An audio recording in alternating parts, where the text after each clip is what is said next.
তারকারাজি, ঠিক কিনা?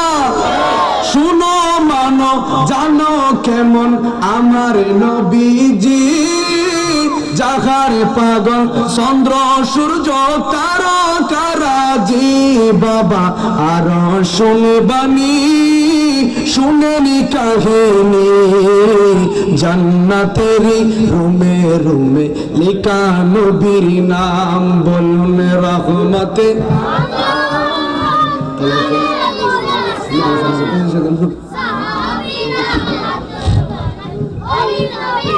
গান, বলুন সাহাবীরা আতর বানাই,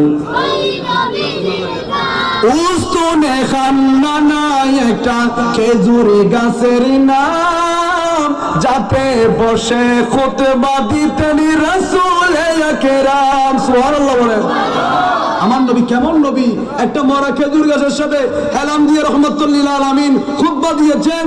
আমার নবী সাহাবী বলেন, ইয়া রাসূলুল্লাহ, আপনার নুরানি শরীর খেজুর গাছের সাথে বেজে আপনি কষ্ট পাচ্ছেন নবীজি, আমাদের মন চায় আপনাকে একটা মিম্বর বানিয়ে দেব, কাঠের মিম্বর বানিয়ে দেব।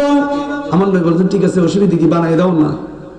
মিম্বর যখন বানিয়ে দিলেন, রহমাতুল লিল আলামিন ফরের জুমার মধ্যে নতুন মিম্বরের মধ্যে দাঁড়িয়ে যখন খুতবা দিতে আরম্ভ করলেন, ওই যে খেজুর গাছ, যেই মরা খেজুর গাছের মধ্যে কোনো প্রাণ ছিল না, কোনো জীবন ছিল না।